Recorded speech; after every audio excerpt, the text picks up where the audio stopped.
Hi guys, this is Coach Ty with DSM Performance. I'm here. I'm going to analyze this video of TB doing some agility work in the gym. What we're trying to do here is we're pulling the curtain back a little bit so you guys can see exactly the kind of stuff we work on a daily basis on the Acceleration Iowa side of things. Remember, keep in mind, AI is an all-purpose speed and agility program. We're aiming to make every athlete that comes in the door faster and more explosive. So what I'm going to do is I'm going to play TB's video here in fast motion, and then I'm going to slow it down a little bit. So this drill involves speed skater. So you're looking at speed skaters, okay? Or a lateral explosiveness drill, a unilateral, or one-legged explosiveness drill. What we're trying to do is create as much explosiveness with each individual drive as possible. And if you saw, Dylan was cueing every single rep. That way TB had to show control of the movement. Okay? Off of it, then he hits a sprint. But what I want to pay attention to, and what the focus of today's training has been, is what the knee is doing in these power positions, as well as how it plays into running. Okay? So TB's left leg has been bugging him. The knee tends to get a little bit tight and stiff.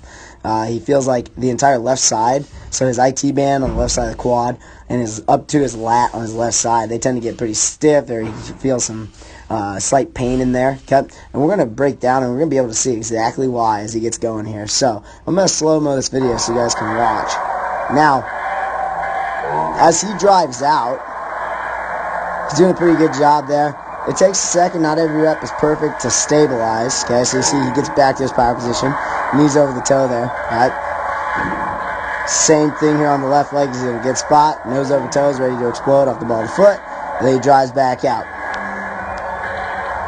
Good. So from an analyzing perspective of this video, he's doing a pretty good job with the speed skaters.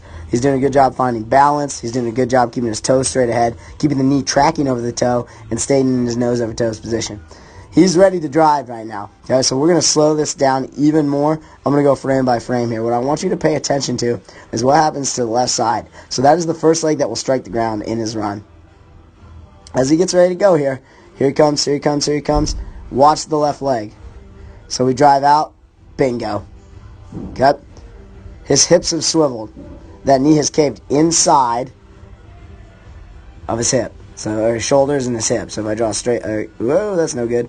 If I draw a line straight down, you can see the knee is caved inside. Okay? What's going to happen with that is when his foot strikes the ground, it's going to be slightly internally rotated, and that knee, bingo. Where was it? Where was it? Look at the knee.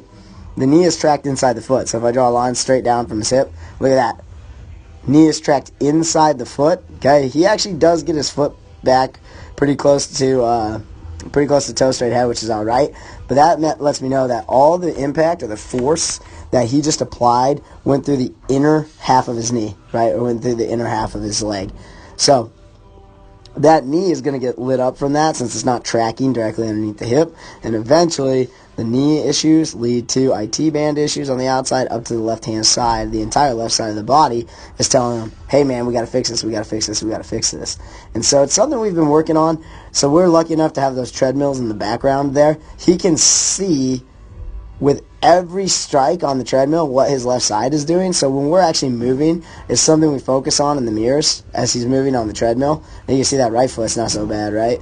And then once he gets going, he's okay. But it's usually in his initial strike, and it's the left side that particularly drifts across his body when he runs. Okay? Like I said, something we're working on. So you go, hey, Ty, how do I work on that, right? First off, attention to detail when we're actually drilling stuff, right? So as he's going, we're always vigilant of that. We're trying to get him to drive that knee and that foot straight underneath the hip, not across the body. Okay? That way when he strikes, he's in a better power position.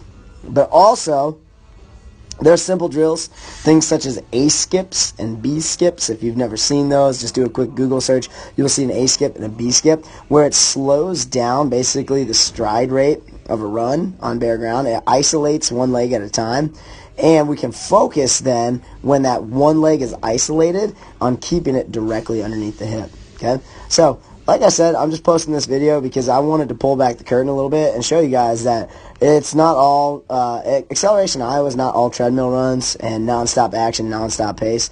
We do a good job of creating a conditioning level that you will not rival anywhere else. You know, my kids always tell me there's conditioned and then there's AI conditioned. And they say the same thing about abs too. There's core strength and then there's AI core strength, right?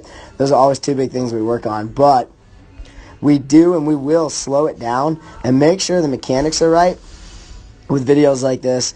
Make sure that our athletes are starting to work towards moving more properly. Okay? So that was the focus of today's lesson at Acceleration Iowa. I hope you enjoyed this video. If you took the time to listen to the whole thing, I appreciate it. You guys have a great night, okay? And if you're interested in speed and agility training, Acceleration Iowa Urbandale, that's the place to be.